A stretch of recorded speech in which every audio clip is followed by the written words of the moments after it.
On the next episode of Shannon Ayers Speaks, we want to welcome the beautiful Erica Peeples to Hello Beautiful. And it's time. It's the year of the woman. It's time for us to take the lead and let's lead each other and lift each other up, because by nature we are nurturers and we're supposed to take care of the world. We give life, Oh, that's so beautiful. I didn't know I was going to be touched like this. I mean, this is beyond the interview. I feel like I just got healed. It doesn't matter how many no's you get. When God says yes, that's all that matters. And it's nothing like dating yourself, right? Because then it allows somebody else to date you better. You know? How does Erica find self-love? Ooh.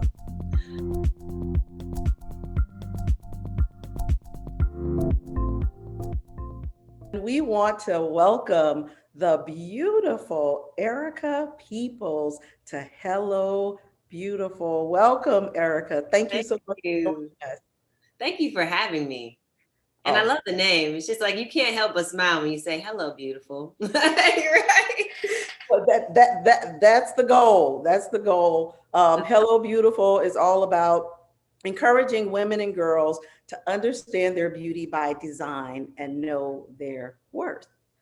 And that's why I thought it was so important and special for my Hello Beautiful audience to have you here with us so that we can get to know the wonderful Erica People. So again, I tell you, welcome to Hello Beautiful. Thank you. Thank you. So tell me, who is Erica Peeples? Who is Erica Peeples? From Mount Clemens, Michigan. From Mount Clemens, Michigan. So I'm a small town girl with big dreams, really. That's who I am. I'm a lover. I love to love. I love being in peace. I love nature. I love acting. I've been acting since I was 6 years old. I went to Juilliard for acting. So I take it very seriously. We said that just to look too casual for me. We didn't go to Miss Emma for some acting lessons. We went to Juilliard. Went to Juilliard. Yes. That was amazing. It was the hardest time and the best time in my life. So, out of 26,000 people that auditioned in the world, they let 22 of us in. And then they kicked out 6 in our second year. Wow. So I spent 4 years with the most incredibly talented, amazing people that became like my family, because we had so many moments of just being vulnerable with each other, rolling around on the ground. We didn't watch TV for 4 years. That's how intense it was. Wow. But they also broke me down to build me back up. So that was challenging, but I would do it again. I loved it. So when you say they broke you down, what was that experience like? Because to go to some place like Juilliard, first of all, has to be surreal. And then to be one of a small number of people. I mean, anybody who knows anything about Juilliard, that is a huge, it's a big deal, a very big deal. So the little girl from Mount Clemens, Michigan, what happened to break her down to get her to where you are now? Wow. Well, so many things have happened, but just in Juilliard specifically. So imagine I'm a small town girl coming from the Midwest.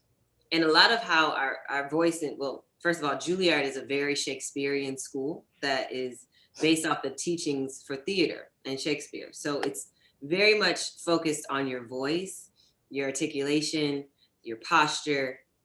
And I consider myself to be educated, I was smart, but they challenged me in so many ways, especially with my vocals in the Midwest. We kind of sit back on, sorry, my door just randomly opened, but we sit back on our voice and we speak a little low, because it's kind of like a lot of us in the Midwest came from the South. So I got reamed about that a lot. Like, I aspirate my T's, hit my consonants. Like, I remember in critiques, I'll never forget this. We have critiques, which is where after a show, the teachers sit around, they tell you everything you need to work on with yourself. Basically, they tell you how much of a horrible actor you are and how you need to get it together. That's what it feels like in those moments, but it's only to make you better, right? So I remember my teacher telling me, you're great when you do the work, but I can't hear you.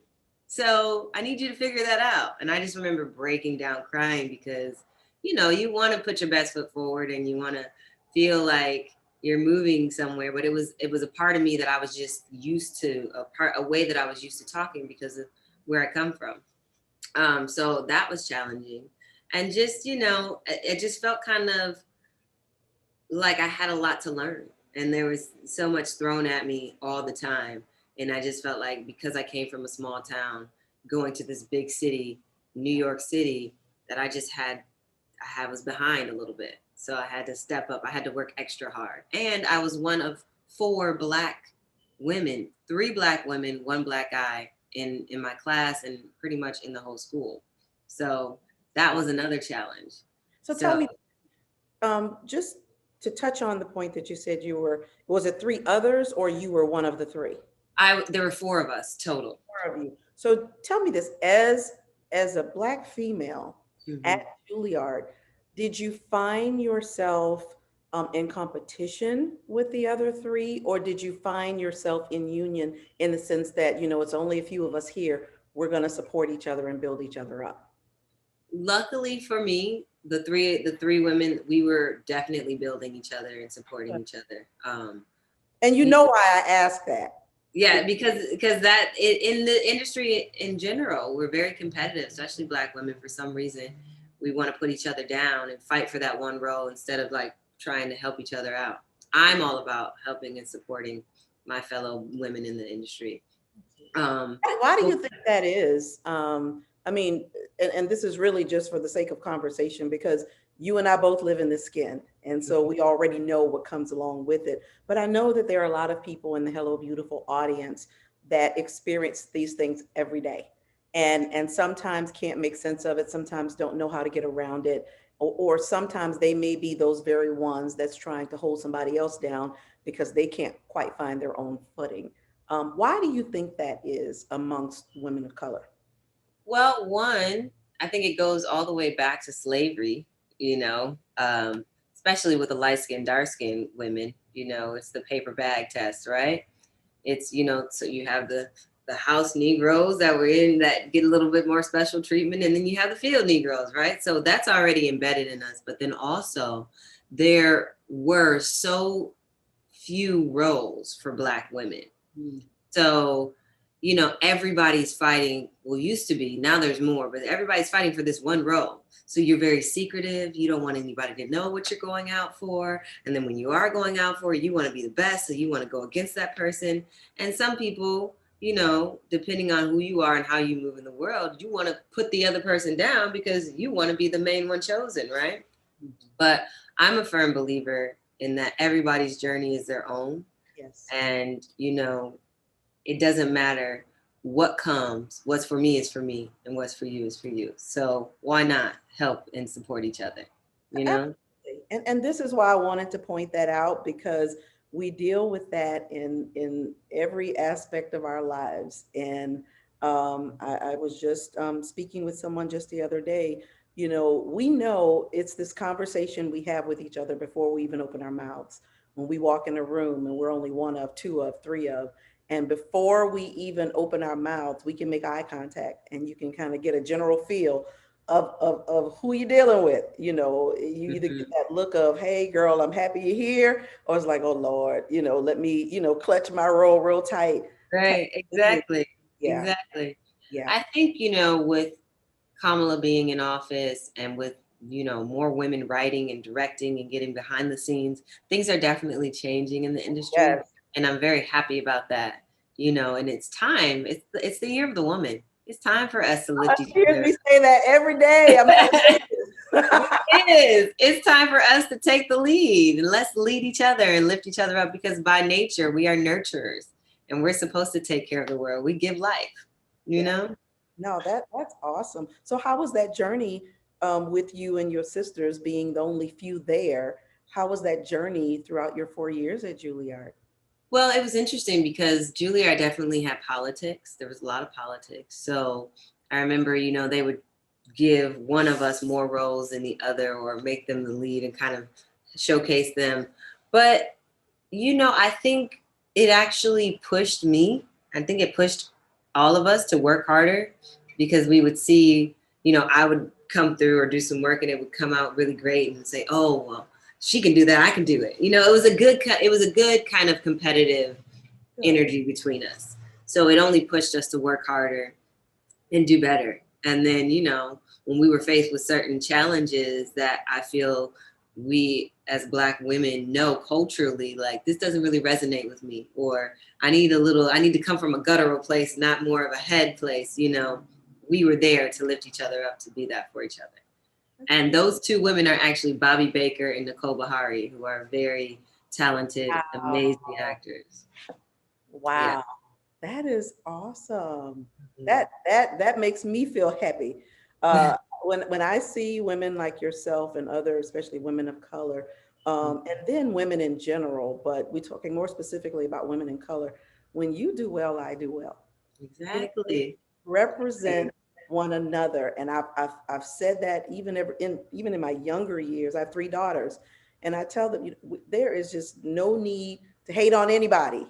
You know, even if I haven't gotten mine yet, I can celebrate you and appreciate that. Like you said, it's a motivator that encourages me to want more and to do better. Like you said, if my sister can do it, I can do it too. Right. This may not be my thing, but it may push me a little bit further over here in my lane. You know, that I can be the best. You know, what's interesting is that when I came out of school, I thought that everything was going to happen for me right away. And it didn't. And it did happen for the two women I mentioned who were my classmates. They booked TV shows, both of them became millionaires, you know, did really well. And I was like, you know, when is it going to happen for me? But I never had a moment of, I am jealous of what they had. I was very happy and proud for them. And I knew that my time would come. I didn't know it was going to take 10 years, but here we are. I didn't give up. And like I said, everybody's timing is their own timing. And look at what God has done, you know? Absolutely. When I was reading about you, I mean, first of all, Juilliard alone, I mean, that's just an accomplishment within itself. Thank you. Really, that makes me proud. You know, that's an accomplishment, like you said, that many can't add to their resume. But what I also found interesting about you, we have a hobby in common. I love poetry. Do you? Yes, that's beautiful. That's like my heart place. Oh my gosh. I tell you, reading your poetry, that actually encouraged me to go dust off some of mine and maybe get some of mine published. That was because I get it. You know, and people that are poets, whether published or not, you expose yourself in a way in your poetry that many may not get, you know, because a lot of it can be metaphorical, you know, it could be these kind of hidden, and sometimes it could be just a word or a phrase. Exactly. So I wanted to take liberty to read you a line from one of yours. Oh, wow. Okay, this is great. This is the first time this has ever happened. I love this. Yes. Oh, that's good. That makes me feel like I'm doing my job. Yes. Looking back to see how far I've come, I fight to overcome the struggles of my past. I remember my childhood. Wow. How did you find that? Wow. That's what I do. You are great at what you do. You're not just good, you're great. Wow. Yeah. Do you remember the name of that poem? Yes. Child like me. How in the world did you find that? Yes, wow. Yes.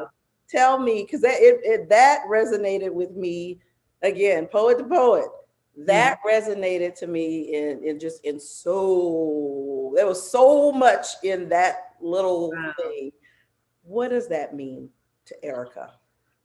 Well, first of all, thank you for that. You have no idea. It's like touching my heart place. That it's so beautiful. Oh my gosh.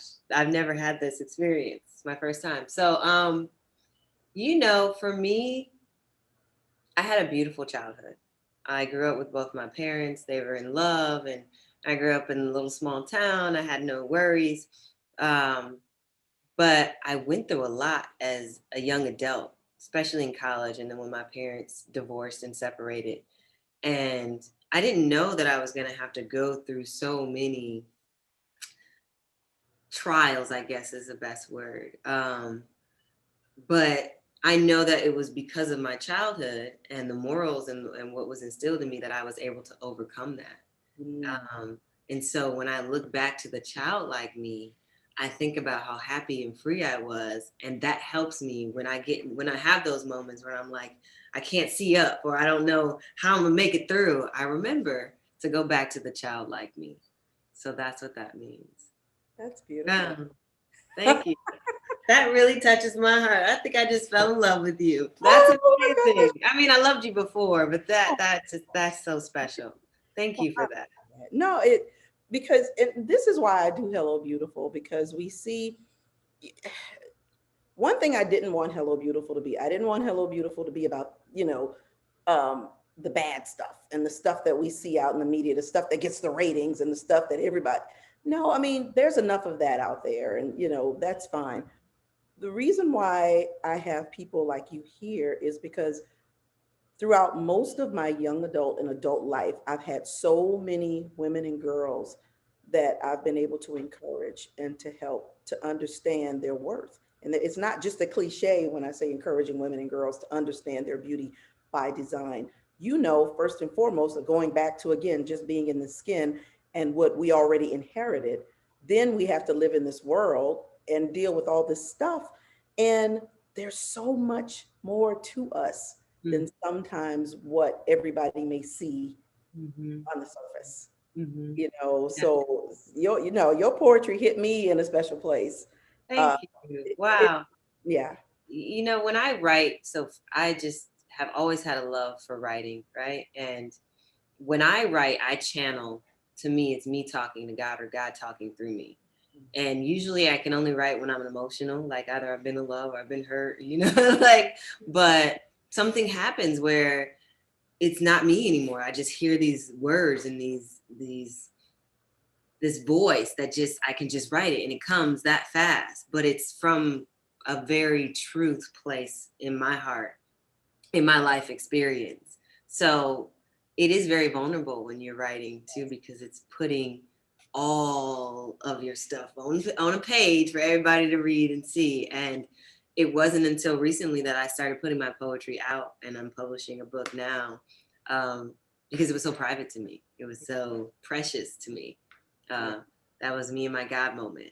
So it's lovely that you see that and you receive that. And Oh, absolutely. thank you. It's encouraging me even more to be okay with putting that out. So thank you. Please, I look forward to it. I will be looking for it. I can't wait to be one of the first ones to get a copy. Oh, thank you. 2022, it will be coming out. So yeah, definitely.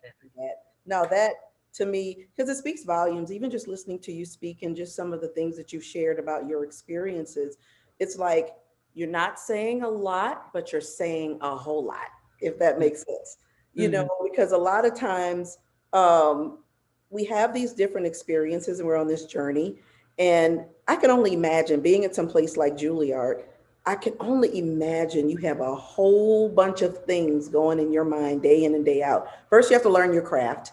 You did, like you said, they have to break you down to build you up. So then you're dealing with the self-esteem and, am I good enough? And then when I look, because I'm looking at as beautiful as you are, I can only imagine just every woman having that experience where you look in the mirror. Everybody else sees how gorgeous you are, but you have that moment where you just don't feel good enough. Did you have any experiences like that being a junior? Yeah. So first of all, we had a very strenuous schedule. So from 7 a.m. to 11 p.m., 6 days a week, you're in class, right?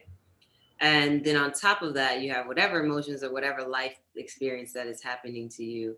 And I was told a lot in school that I had to work on my voice and my speech. And I felt sometimes disconnected from the natural gift, the instincts that I have that got me into Juilliard. So there was kind of a disconnect when I graduated.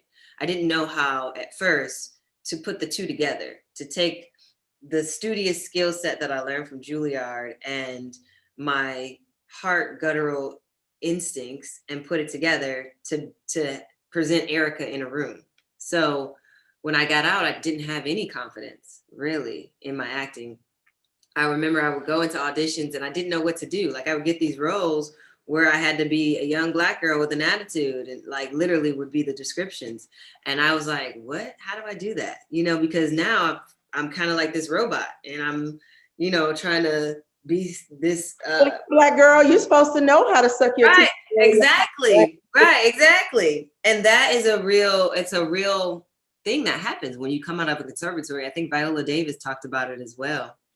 So I had no confidence. Bozeman, he spoke even about, you know, when he first got his breakout and why he ended up not being in a soap opera because of the exact same thing. Yeah, it's a challenge, especially for us Black women, or being Black in general. Like, we get stereotyped into these roles or to these positions that we feel like we're supposed to play, but it may not be who we are. So I had to learn how to bring Erica, but also bring the work that presents Erica in the room. So for years, I think it might have been a part of why my process took longer. I just didn't have the confidence that I was a good actress. I knew I could act, but I just felt like there was so much more work I had to do, and I wasn't doing enough, or I wasn't good enough. And that took about 3 to 4 years before I was like, wait a minute, this is what I love to do, and I can do this. I'm an actress. I'm a trained actress. But it took a lot of like just prayer, meditation, yoga. You know, even after Juilliard, I came to LA and I took acting classes, and I studied with some of the best acting coaches here, Marjorie Ballantyne, Deborah Aquila. And I was just constantly working on my craft until I got to a place where I was comfortable knowing like I can do this, and I'm a good actress, and I believe in myself. So how does that translate from theater to the big film?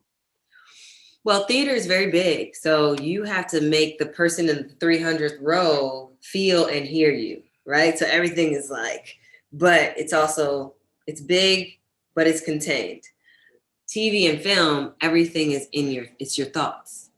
So you take that big person and you have to bring it completely down and think about everything. And sometimes that's challenging because you feel like, am I enough? Is this enough? Am I doing enough? You know what I mean? But you got to just kind of live. You get out of your head and you just kind of live like I'm talking to you right now. And so that's the difference between theater and film. But most actors who are trained in theater can transition a little easier into film, whereas most film actors can't really transition into theater, if that makes any sense. It does. Do you have a preference? I love the stage, but I love film and TV as well. Yeah. If I had to choose one right now, I would choose a TV series because I would like to be a Jedi on Star Wars. That is my goal coming up. So I would love that TV series, and consistent work and consistent pay is really nice. But I love film too. There's something about film where you can just kind of be free and let your vulnerability really show, because you have that time to like put it in.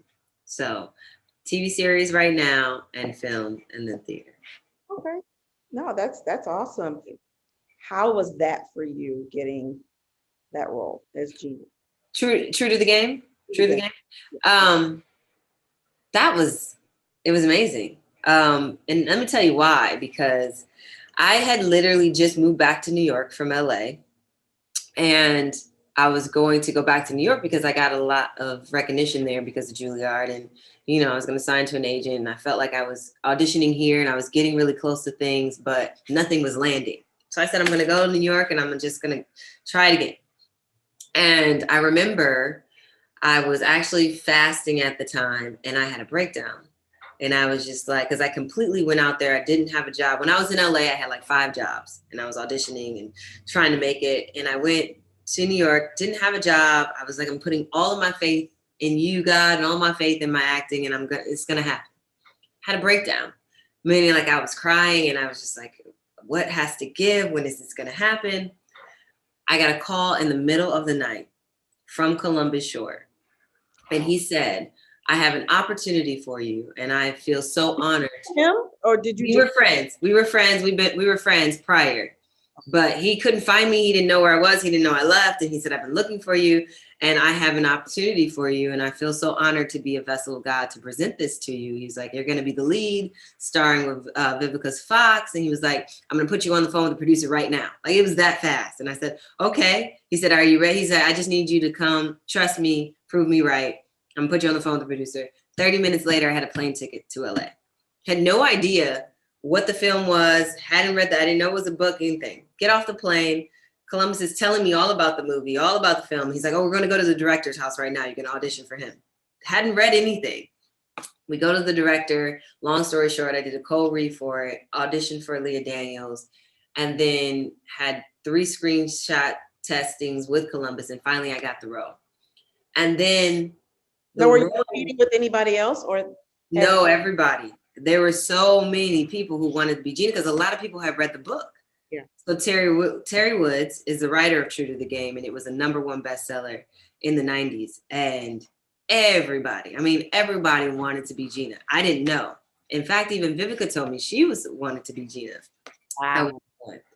So I was just like, I didn't know that all that pressure was on there. I was just like, you know, God, if it's for me, it's for me. And it was just happening. It was happening that fast. And then when I got the role, I found out how imperative this character is and how much she related to me, because my sister actually was killed because she was dating a drug dealer, and the drug dealers came in and they shot up the house, and she lost her life because of that lifestyle when she was only 25.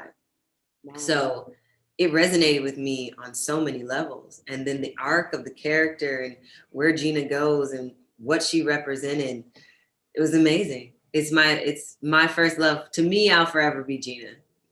Gina is definitely me. So what kind of mental space were you in filming True to the Game, especially with the tragedy, the personal tragedy of what happened with your sister? Mentally, how was that for you? Well, the first True to the Game, there was so much going on just in general with that being Manny's first movie, and, you know, me having all of this weight to carry the movie. Because you had a pretty significant role. Thank you. Gina's great. But I think the mental space that I was in was just focus. You know, I had to focus my energy, channel my heart place to see where Gina was coming from. I tried to speak her truth as much as I could, and then kind of try to think of what my sister might have been going through. When you're in love, everything kind of goes out the window sometimes, you know, and you think love can change or make things better, but you don't really know what you're getting into.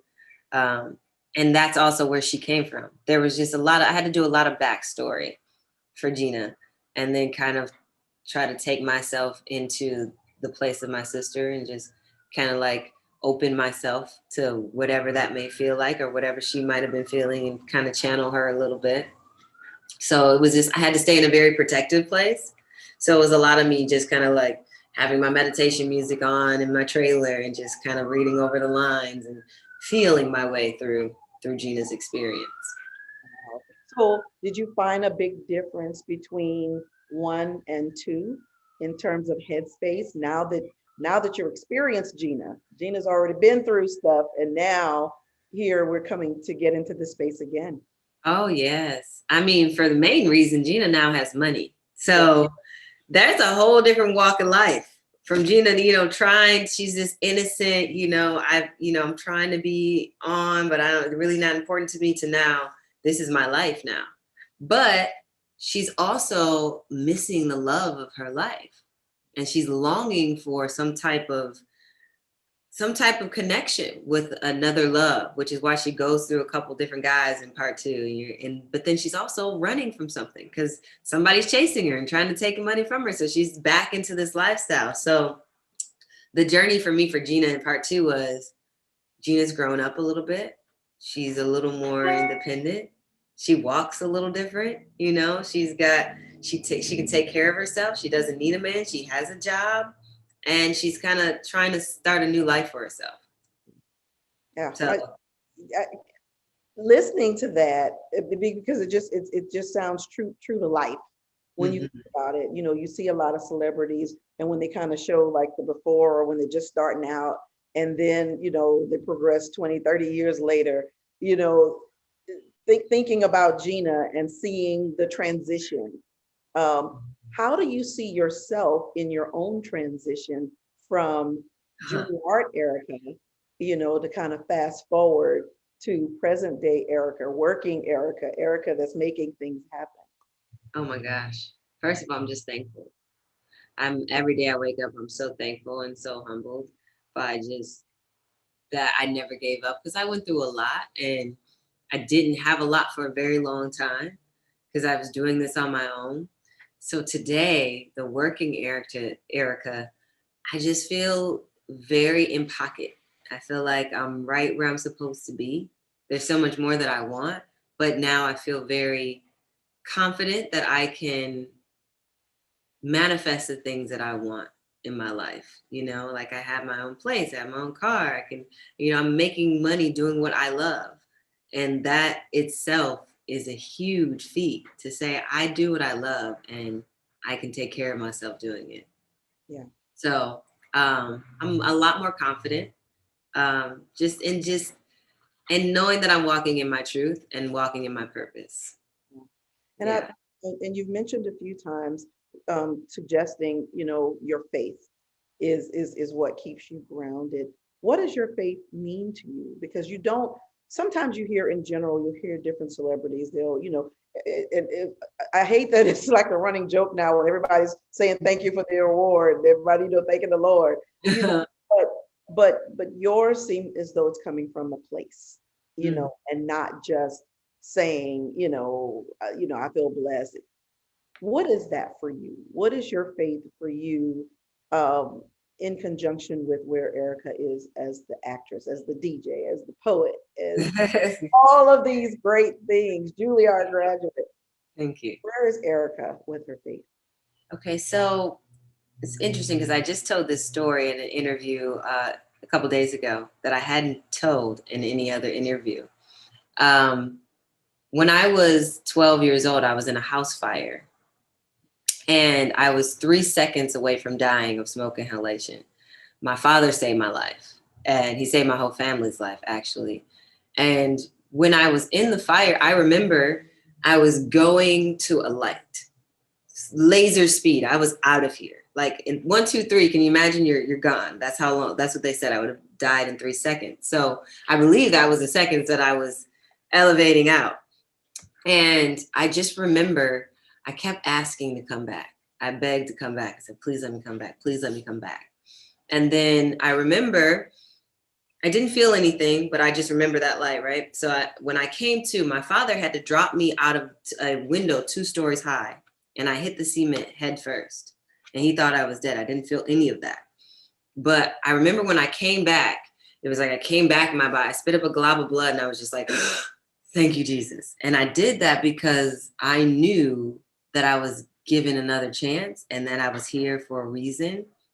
And I know that God is real. Like I have a real experience of God saving me. So my faith is everything of who I am. I know God is real.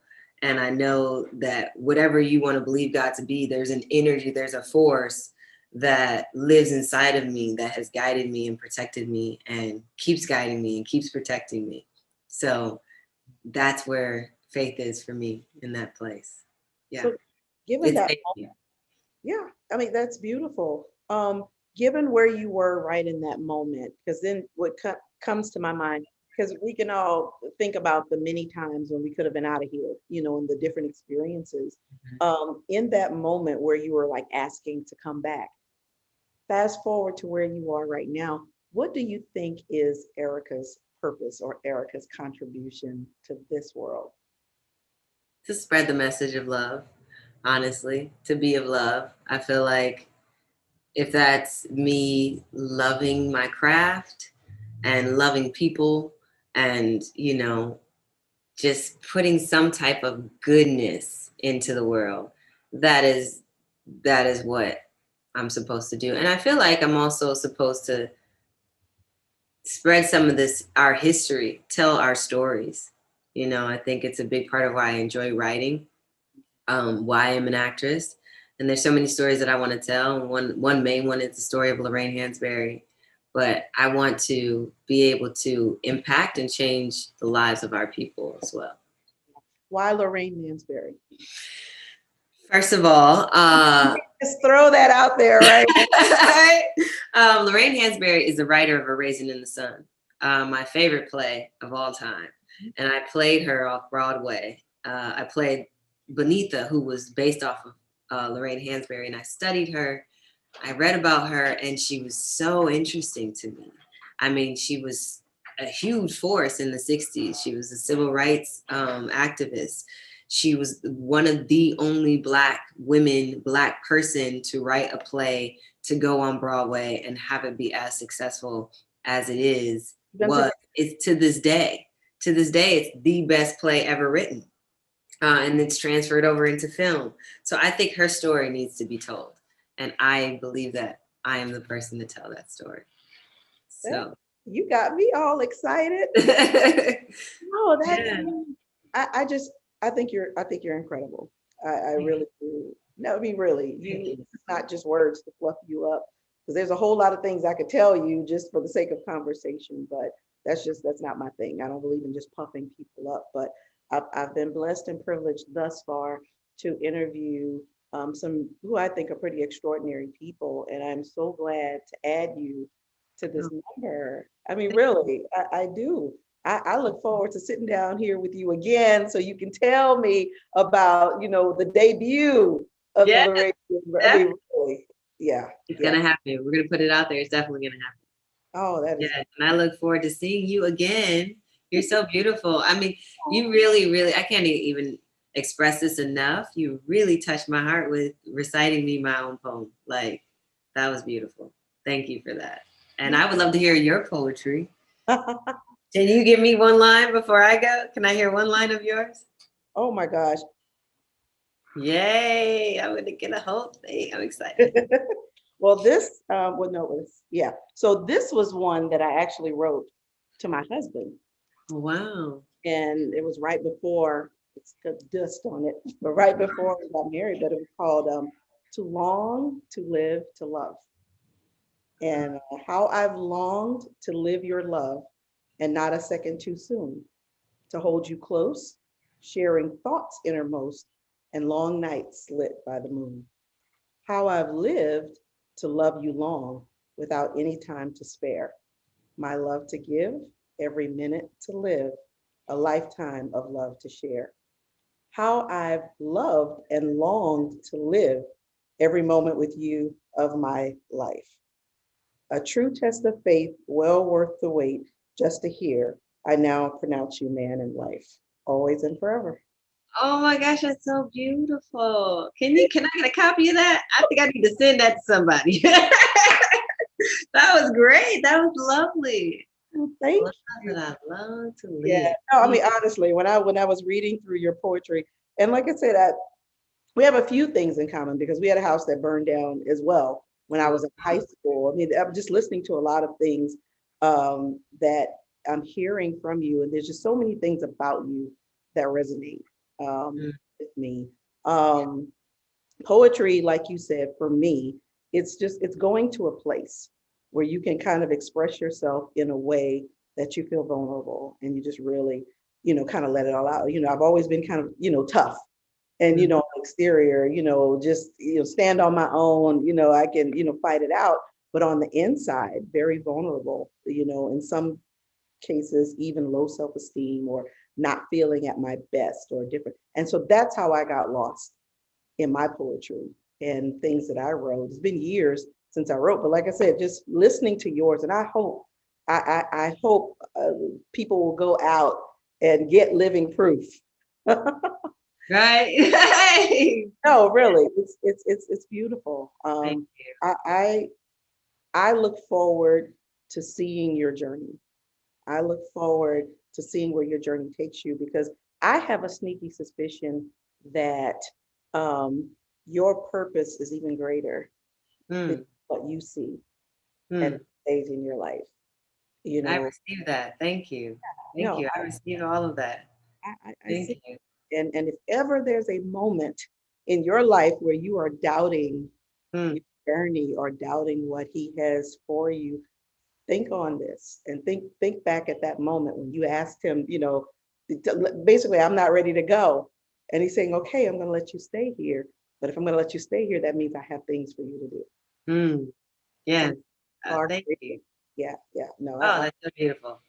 I didn't know I was going to be touched like this. I mean, this is beyond the interview. I feel like I just got healed. Okay. Thank you. no, you're welcome. Our theme for this season is defining self-love. Um, Mm. how does Erica define self-love? Ooh, a massage. I love to have a little masseuse come in here and a long bath, peace of mind, quiet, actually writing poetry. Um, Peace of mind is just like exiting all the noise, Yeah. just getting rid of all the noise and having complete peace of mind and loving myself, spending time with me. That's self-love. I mean, let's talk about that just for a minute. I've dated myself. I, Mm-hmm. And I've it's nothing like dating yourself, right? Because then it allows somebody else to date you better. Because yes, you yes, know, because your yes. standards go up. Because you're like, if I treat myself this good, I know you better be treating me better than me. But you know You what? know. The fact that you said that, and this is why I started learning how to date myself, is because sometimes we find ourselves in these relationships where we're not being treated the way we should be treated. I And have been and several of them. So, you know. I mean, really, when you Mhm. think about that, and so in dating myself, and it initially was weird. And just for people to know what I mean by dating myself, that means that I can take myself out to dinner and enjoy my company. Mhm. I don't necessarily need to have somebody sitting on the other side of me. I can go to a movie. I can, just sit at home, just in quiet or nice music playing, or, just Mhm. mellow, or like in my poetry. I I had to get to know Shannon. I had to Mhm. get to know who she is. In dating yourself, is there anything that you learned about Erica that you liked? Yes, actually. First of all, I love going to the movies by myself. That's one of my favorite things to do. I just enjoy like, I get to have that moment to like enjoy this movie. And so what I like about me, I like that I'm easily pleased. Like small things make me happy.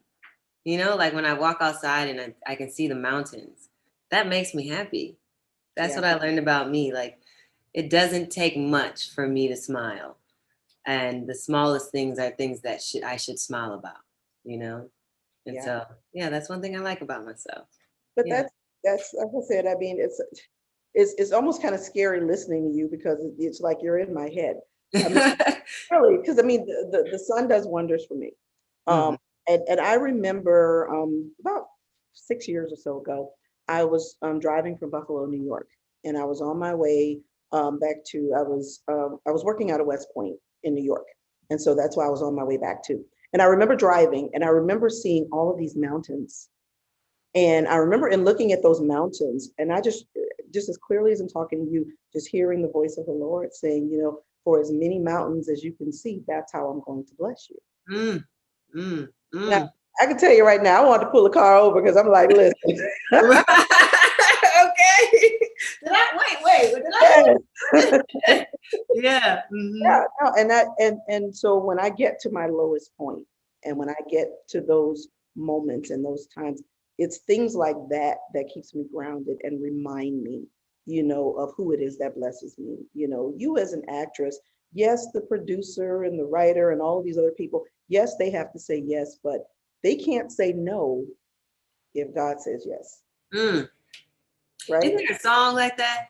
You can say, okay, I'm gonna figure it out. But So but now you're I'm gonna right. go find that song, right? Right. I'm gonna find it and I'm gonna text you. But no, that is so true. That's so true. Yeah. It doesn't matter how many no's you get. When God says yes, that's all that matters. Absolutely. All that matters. Yeah. But sometimes when you get those no's, we attach a lot to no. We attach our worth.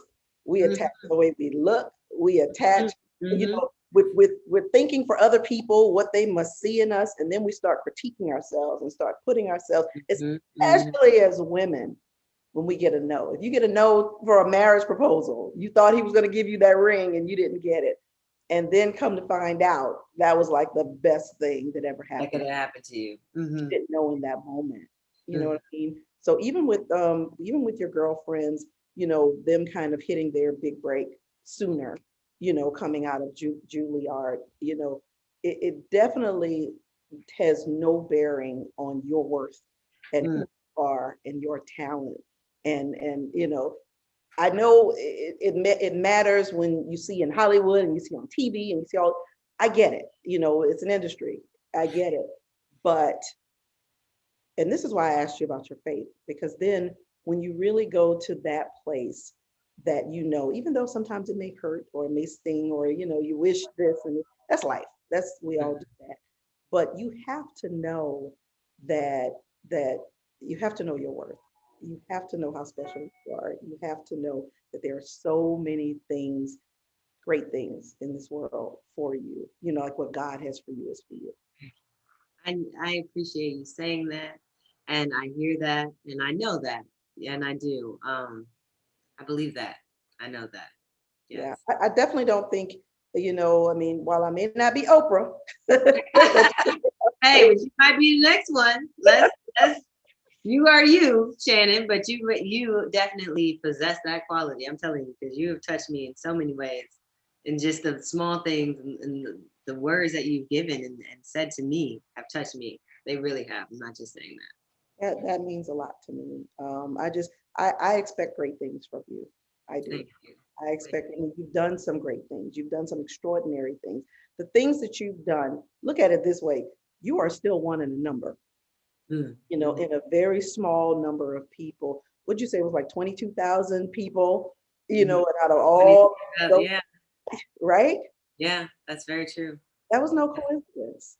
And that's no small thing. That's no small thing. But I do. I pray that whatever that purpose and whatever that calling and whatever that thing is, and you're gonna call me up and you're gonna tell me one day, you know what? I know what that thing is, because I don't know what it is, but there's just something about Erica Peeples that that we're gonna hear about. Thank you. Hey, listen, I'm gonna call you one day. It's gonna happen. I receive it. I'm putting it out there. Good. Yeah. Good. I'm glad. There's one last segment that I always do at the end of my interviews. I do a word association. Okay. And so I will say something, and then whatever's the first thing that pops in your mind, that's what you share. Okay. Ready to play?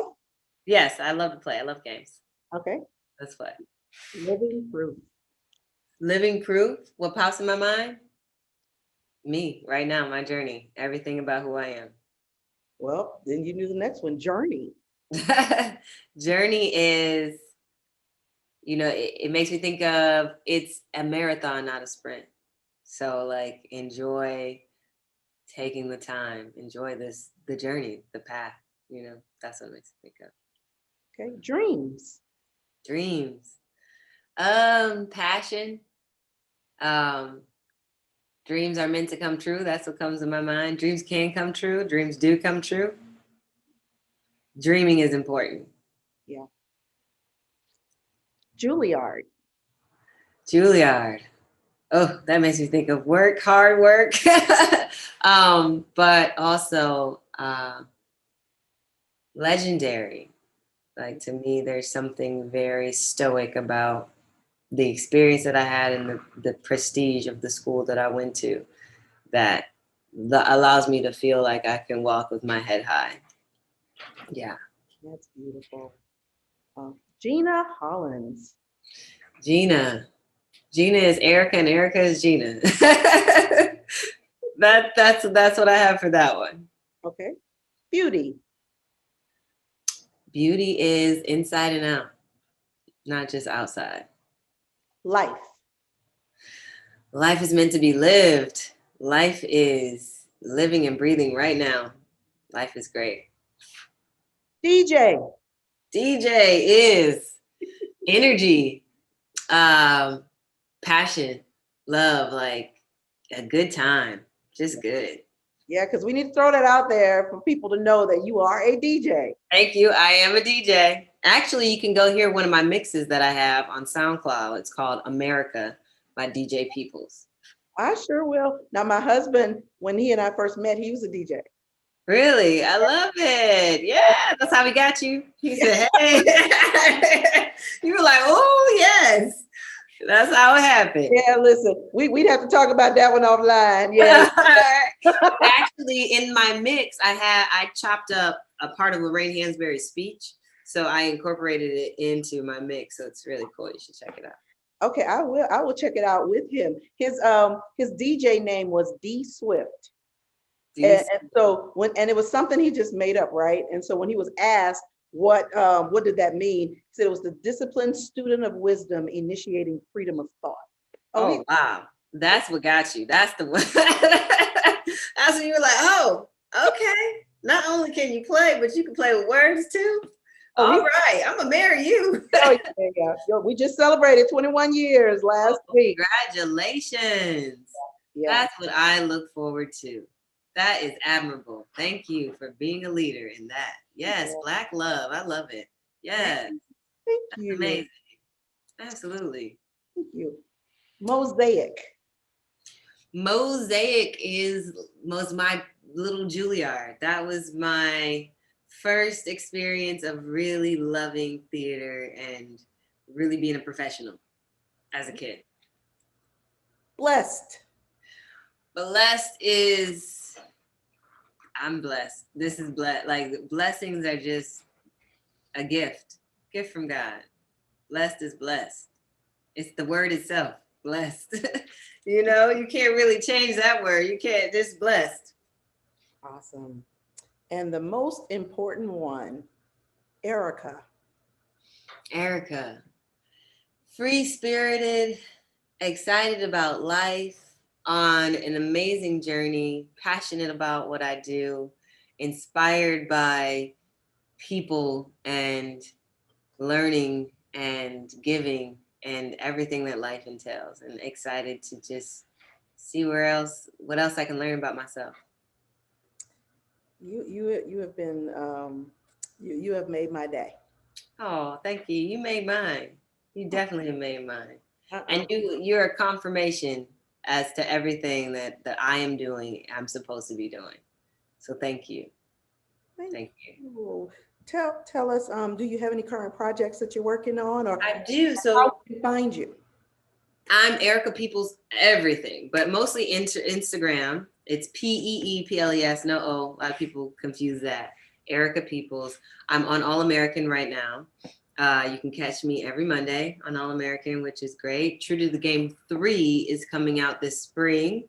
And I have another project that I'm producing on my own with my brother that will be coming out soon. Stay tuned for that. So I got some really great things on the way. I can't wait. I'm excited. Thank you. Thank you. Look, you're on my radar. Oh, great. Well, this has been an absolute joy. Thank you so much. And hello, beautiful. Hello, beautiful yourself. And I pray you all the best that God has to give for you. Be blessed, be inspired, be encouraged to your greatest self. So I thank you, Miss Erica Peeples. And this is definitely not the last that we're hearing from you. Absolutely not. Thank you so much. Have a beautiful weekend. Thank you. You as well. Thank you. On the next episode of Shannon Ayers Speaks, we are excited to meet the talented T.C. Carson.